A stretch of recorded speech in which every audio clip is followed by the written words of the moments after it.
The creepy case of the Watcher, a family's nightmare home invasion without an intruder. Dark, eerie music plays.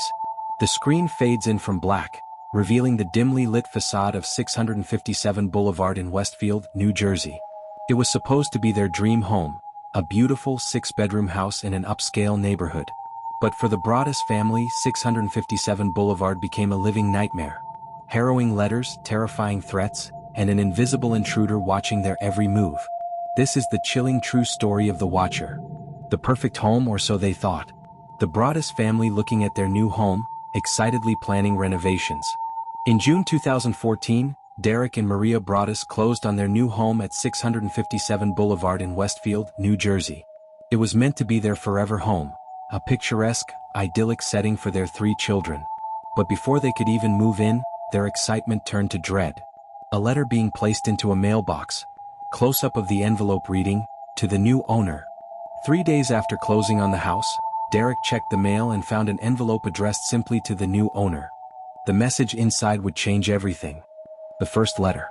A close-up of a letter being unfolded. Words appear on the screen as they are read. The letter began, "Dearest new neighbor at 657 Boulevard, allow me to welcome you to the neighborhood."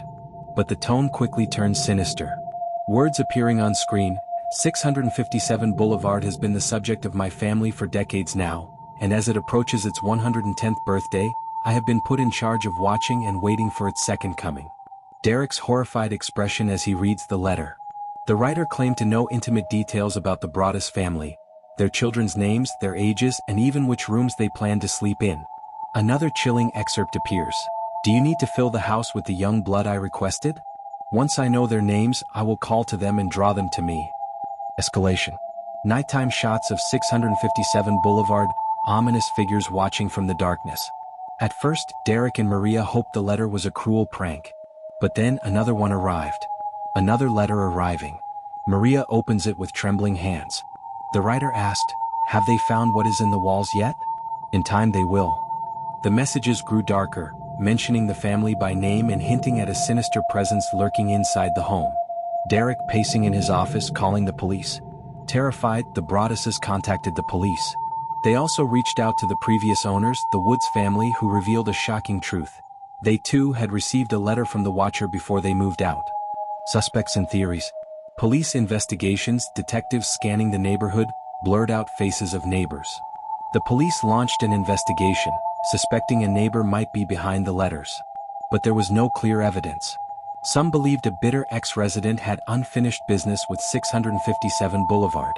Online theorists discussing the case. Internet sleuths dissected every detail, proposing eerie theories. Some suspected a failed real estate deal, others a disturbed individual obsessed with the house's history. But then a more sinister idea emerged. Shadows moving past the house, a figure lurking near the mailbox. Was the Watcher already inside the house? The family's breakdown.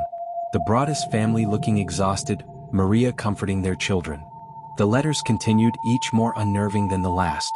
The Broadduses were too terrified to move in.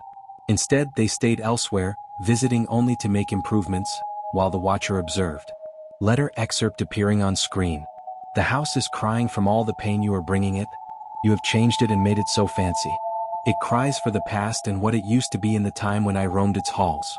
The Broaddus family consulting legal experts, real estate agents, and police officials. The family tried selling the house, but the ominous letters scared away potential buyers. Desperate, they even considered suing the previous owners for failing to disclose the Watcher's letters. Where the case stands today. News reports, aerial shots of 657 Boulevard today. In 2019, after years of fear and financial loss, the Broadduses finally sold the house, at a loss. The identity of the Watcher remains unknown. Was it a twisted prank? A lurking predator? Or something even darker? Black screen, white text fades in. What do you think? Was the Watcher a hoax or a genuine threat? Let us know in the comments.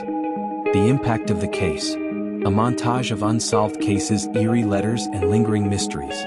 Cases like the Watcher remind us that sometimes the most terrifying threats aren't the ones we can see, but the ones that are watching from the shadows.